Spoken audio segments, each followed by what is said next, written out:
ওয়াল্লাযীনা হুম আনিল লাগবি মুরিদুন। এই আয়াতে কারিমার বিশ্বাস থেকেই আমার মোবাইলটা ছোট। এই আয়াতে কারিমার বিশ্বাস থেকে, এই আয়াতে কারিমার বিশ্বাস থেকে আমি পত্রিকা পড়ি না। সুবহানাল্লাহ। এই আয়াতে কারিমার বিশ্বাস থেকে আমি ইউটিউব আর ফেসবুকে ঢুকি না। এই আয়াতে কারিমার বিশ্বাস থেকে আলহামদুলিল্লাহ আমি চায়ের দোকানে বসি না। আলহামদুলিল্লাহ। এই আয়াতে কারিমার বিশ্বাস। والذين هم عن اللغو معرضون।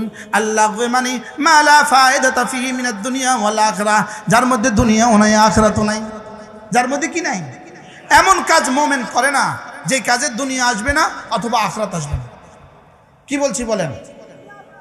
দুনিয়া আসবে না, আখিরাত আসবে না। আবার বলেন, দুনিয়াও আসবে না, আখিরাতও। আমি এই মাত্র যেখানে আসর পড়ছি, আসর পড়া বাইরে দেখছি, ওখান থেকে ধরেন এই আমরা নামাজ পড়ছি, এখানে সর্বোচ্চ 50 গজের মধ্যে একটা ভবনের এই মাথা থেকে ওই মাথা সিঁড়ি করা আছে। এই সিঁড়ি যে দূর জায়গা আছে, এর দূর জায়গা যুবকগুলো বসে আছে, প্রত্যেকের হাতে আলাদা আলাদা মোবাইল। প্রত্যেকের হাতে কি? আপনি বলুন তো দেখি, এদের মোবাইল এদেরকে মসজিদে যেতে দিল না? বলেন, কি বলছি? এদের মোবাইল এদেরকে মসজিদে যেতে কি? আচ্ছা, এদের মোবাইলে এলো কত, গেল কত? কথা বলে না। যারা মসজিদে গিয়ে নামাজ পড়ে বেরিয়েছে তাদের আসছে কত, গেছে কত? হ্যাঁ, এই জন্য যাররা যাররা লাগওয়া। লাগওয়া মানে কি? মা লা ফায়দাতা ফিহি মিনাদ দুনিয়া ওয়াল আখিরাহ, যার মধ্যে দুনিয়াও নাই আখিরাতও নাই, এটাকে বলে লাগওয়া। যার মধ্যে দুনিয়াও নাই আখিরাতও নাই বলে। রিক্সা চালানো এটা লাগবো না, ঠেলা গাড়ি চালানো এটা লাগবো না, জুতা শিলানো এটা লাগবো না। কেন? এর মধ্যে কি আছে বলেন? এর মধ্যে দুনিয়া আছে। এর মধ্যে কি আছে? হ্যাঁ, আখিরাত ঠিক রেখে যদি কেউ দুনিয়া কামায়, ওই দুনিয়া আখিরাত হয়ে যায়।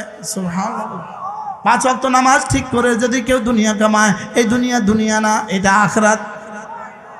এটা কি? ফজর আর জোহর ঠিক, জোহর আর আসর ঠিক, আসর আর মাগরিব ঠিক, মাগরিব আর এশা ঠিক, মধ্যখানে যদি মাটি কাটে তো এটাও ইবাদত। এটা কি? এটাও আমাদের অলিপুরি দামাত বারাকাতুম বলেন, বলো সুন্দর করে তিনি বলেন, আল্লাহ বানিয়েছেন ইবাদতের জন্য, বাকি সব করব কেন? জুতা শিলাবো কেন? ইবাদতের সহযোগিতার জন্য। আমাকে বানিয়েছেন নামাজের জন্য, বাকি কচু বেচবো কেন? ইবাদতের সহযোগিতার জন্য। আমাকে বানিয়েছেন নামাজের জন্য, ছাগল চড়াবো কেন? ইবাদতের সহযোগিতার জন্য। এখন কি আমি সহযোগিতার মধ্যেই ব্যস্ত থাকবো নাকি মূল উদ্দেশ্যে ব্যস্ত থাকবো? তো শুধু মূল উদ্দেশ্যে ব্যস্ত থাকলে, সহযোগিতা না করলে মূল উদ্দেশ্য হবে কেমনে?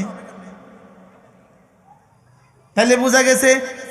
বলেন কাজ, নামাজ, বলেন আবার বলেন, আবার বলেন, আবার বলেন। এজন্য আমরা বলি কর্ম ধর্ম, ধর্ম কর্ম, কর্ম ধর্ম, ধর্ম কর্ম। বলেন, মুসলমানদের কর্মই ধর্ম, মুসলমানদের ধর্মই কর্ম। সমস্ত বিজাতির ওদের কাছে ধর্ম, ওদের পণ্ডিতদের কাছে ধর্ম আছে, কর্ম নাই। আর ওদের মানুষগুলোর কাছে কর্ম আছে, ধর্ম নাই। আমরাই এক জাতি, আমাদের ধর্মই কর্ম, কর্মই ধর্ম, কর্মই ধর্ম, ধর্মই কর্ম। সুবহানাল্লাহ বলেন। কি বলছি বলেন? আমাদের ধর্মই কর্ম, কর্মই ধর্ম। কাজ, নামাজ।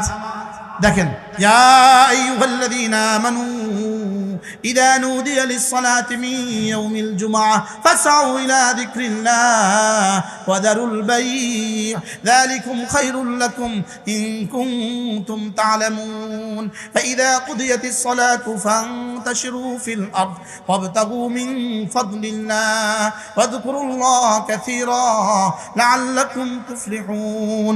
রব্বুল আলামিন বলেন, হে মুমিনরা, যখন তুমি ব্যস্ত থাকো কাজে, যখন তুমি ব্যস্ত থাকো কাজে, আজান হলে ছুটে যাও নামাজে। কি বলছি?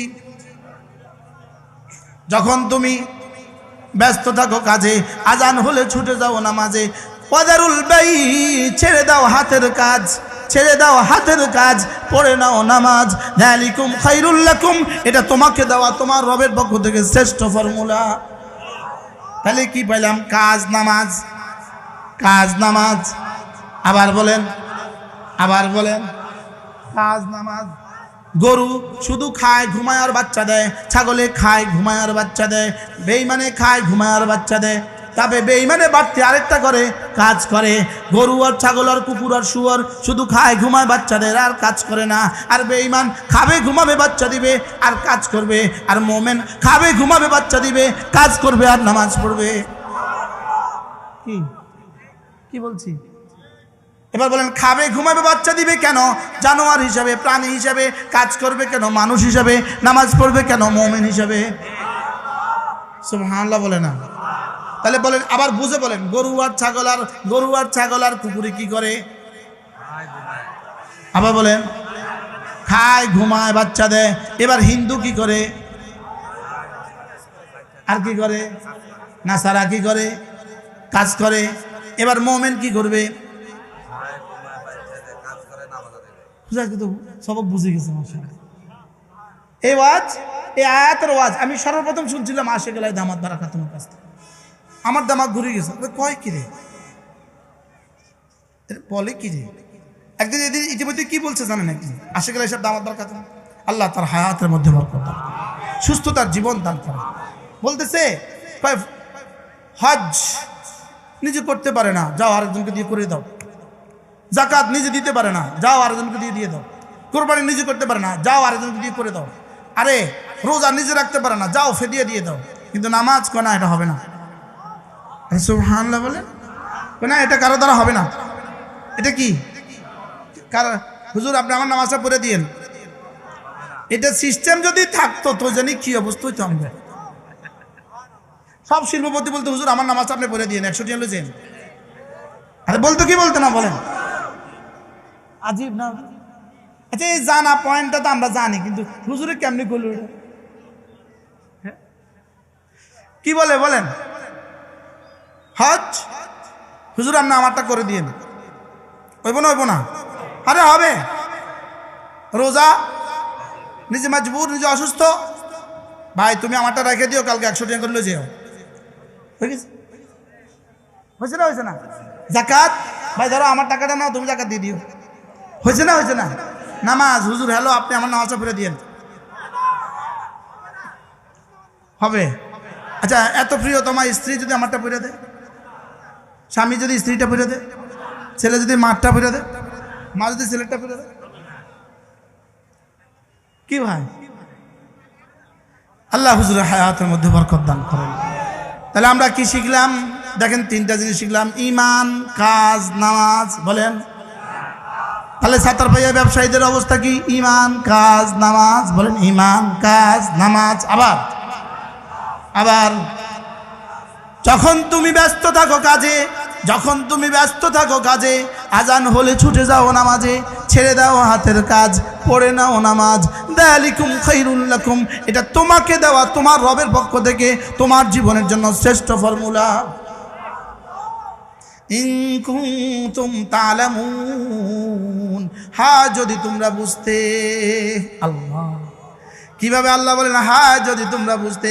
এবার আমি যেন বললাম আল্লাহ 3টা তো পেয়ে গেলাম, কাজ, নামাজ আর জিকির। ঈমান, কাজ, নামাজ 3টা তো পেয়ে গেলাম, আর কোনো ডিউটি আমার আছে কিনা? রব্বুল আলামিন বলেন নামাজ শেষে আবার ফিরে যাও কাজে, তালাশ করো রিজিক। নামাজ শেষে আবার ফিরে যাও কাজে, তালাশ করো রিজিক। এই জন্য রিজিক তালাশের জন্য নামাজ শেষে যাওয়ার সময় একটা দরখাস্ত করে যেও, আবেদনপত্র ঠুকে যেও, আল্লাহুম্মা ইন্নী আসআলুকা মিন ফাদলিক। সুবহানাল্লাহ। আল্লাহ ফান্তাশিরু ফিল আরদি ওয়াবতাগু মিন ফাদলিল্লাহ ফাইদা কুদিয়াতিস সালাতু ফান্তাশিরু ফিল আরদি। নামাজ শেষে ফিরে যাও দোকানে, নামাজ শেষে ফিরে যাও জমিনে, নামাজ শেষে ফিরে যাও মাঠে, আবার চলে যাও ফ্যাক্টরিতে। ওয়াবতাগু মিন ফাদলিল্লাহ, এবার তালাশ করো রিজিক। সুবহানাল্লাহ। তাহলে নামাজ শেষে মসজিদে বসে থাকবা না, রিজিক তালাশ করবা। সুবহানাল্লাহ। হ্যাঁ কি তালাশ করবা? তাহলে চায়ের দোকানে গিয়ে সামনের টেবিলে বসে থাকবা, কি তালাশ করো? রিজিক তালাশ করো। এবার বললাম আল্লাহ রিজিক তালাশ করতে গিয়ে কি করব? ওখানে হাতে তো কাজ করবো, আর কোনো কাজ আছে কিনা? আল্লাহ তাআলা বলেন ওয়াযকুরুল্লাহ কাসীরা, রিজিক তালাশের ফাঁকে ফাঁকে বেশি করে করে ডাকো আমাকে, লাআল্লাকুম তুফলিহুন, সফল আমি করে দিব তোমাকে। কি ভাই তাহলে ভাইয়া 4টা পাইয়া গেলাম। 1 নাম্বার হলো ঈমান, 2 নাম্বার হলো কাজ, 3 নাম্বার হলো নামাজ, 4 নাম্বার হলো জিকির। সুবহানাল্লাহ কয় না? তাহলে আমার আগামীকালের ডিউটি কি? কি কি? ঈমান, কাজ, নামাজ, জিকির। পরশুর ডিউটি কি? আগামীকালকে কিন্তু রমজানের রোজা নাই, আগামীকালকে কিন্তু আরাফার মাঠও নাই, আগামীকালকে কিন্তু যাকাত দেওয়ার বছর ভর্তিও নাই।